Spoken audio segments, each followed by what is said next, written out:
Thank you for joining us on Investing Insights with Barry Burnett. This is not your average radio home show. This is designed for entrepreneurial investors who have bigger ideas, things that they have worked all their lives to accumulate and to set themselves into motion. They may want to be visionaries. They might want to completely reuse, redesign, repurpose some property as a value add. They might have an idea with a shopping center, how they want to really make it a destination shopping center, strip mall, or small offices. They may have some tremendous thoughts and ideas for their continuity. And in order to help them, they're going to need to talk to experts, professionals. And the expert and professional that we have right here, right now, that you want to tune into and listen to and take notes for is John Cambianica. John, you are the senior partner for CBA Architects, is that right? That's right. Well, John, we've been talking about entrepreneurial investors and why they need to contact a design architect and why they are going to want to have spectacular insights in advance before they really go out there and step in it or come back with an oops. So when these people contact you, their expectation can be all over the board. So give us an idea how you like to approach the whole process and maybe some examples of what you do and what you've seen. Well, we normally start wherever the client contacts us and whatever their demands are or needs are, we normally start with a lot of times where the most restrictions are. Finance, or it may be structure, or it may be entitlement. So we work through that. And with the aesthetic aspect of it and interfacing that into what they're doing, we look into matching that aesthetic with their business and assisting them with achieving the imagery and branding that they're looking to do, whether they're a credit union or somebody that has a branding expectation that they need to meet. Okay, so that there's a consistency, a continuity of image of their vision actually hitting the face of the building, so that the public sees and says, "Oh, I know who they are because this is what I expected." Right? Mm-hmm. Okay, so. Give us a one or two ideas of where you've done that and how well it reflects. The process starts a lot of times with freehand sketches from either myself or my partner, and they're loose, they're colored, and that allows us to ideate very quickly a lot of different solutions and hone in on a specific idea that our client may have had in mind.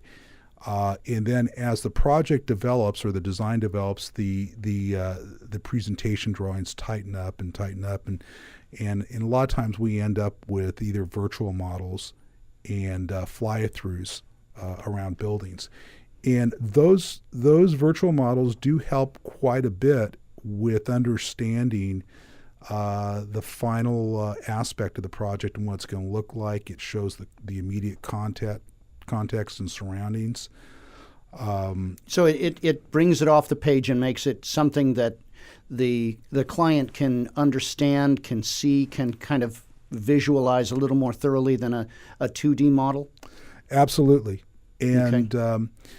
It's important that I think the 3Ds are extremely helpful in that it allows us to take a series of images around the building at all various angles and look at every condition. We're going to talk about how you do that and how it becomes a visual for the client. And you're listening to John Cambianica, our expert contributor for architecture, design, and dealing and interfacing with communities, localities, government agencies. John is headquartered in Arcadia. You're listening to Investing Insights with Barry Burnett here on Talk Radio 790 KABC.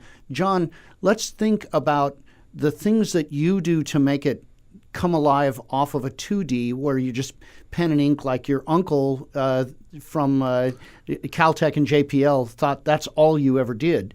But there's a lot more to it. How do you bring it to a 3D model? Do you use a CAD CAM kind of a computer program? Do you actually use sticks and bricks, or how do you do your modeling?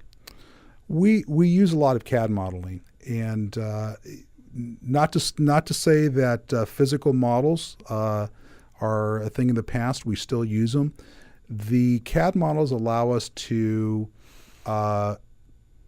very quickly put in an entire context of a city. For example, we're currently working on 3 city blocks for mixed-use projects, and we've incorporated a lot of the existing buildings around in the neighborhood, more of it as blocks. But it also helps and assists the governmental decision makers in terms of seeing how that particular large project fits into a context in their community, and I think it facilitates the decision process. Well, it would make it much easier for the locals who may have a desire to voice an opinion to look at it before it ever hits the street, before you ever start building something, to be able to give their input based upon those 3D models, right?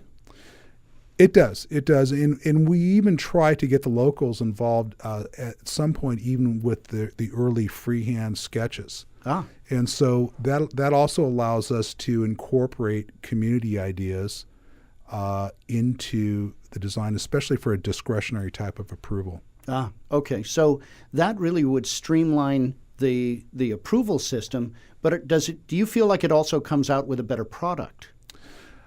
I do, because the 3D modeling, and just like the physical hand models that architects used to build more and more of in the past, allows you to see conditions as they turn the corner and relate to each other more so than with 2D drawings. So it's a great tool. Excellent. And that's part of what you have as a regular standard within your business and within your industry. Does everybody use that in architecture? I believe it's becoming more and more popular and used. And we had lunch the other day, and you were talking about some of the real great aging minds in architecture, some of the folks that are very seasoned who haven't necessarily made the transition to CAD modeling and computer modeling. And so there's a disconnect necessarily between some of the students coming out of architecture school and some of the folks who have a lot more seasoning. How are you working with that within your firm?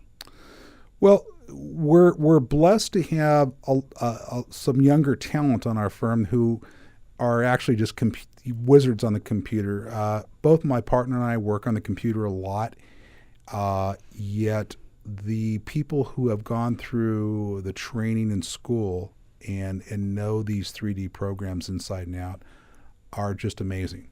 And my partner and I can both do 3D imagery on computers, though we're not nearly as fast or as efficient as some of the younger people. So there's Well, I imagine that some of those younger people, some of the kids look at you and say, how does he do that so easily, so effortlessly? And we're going to talk about that and other things, some of the zingers in your industry, and some of the ways that you protect our listeners, entrepreneurial investors, to keep themselves stronger, safer, smarter.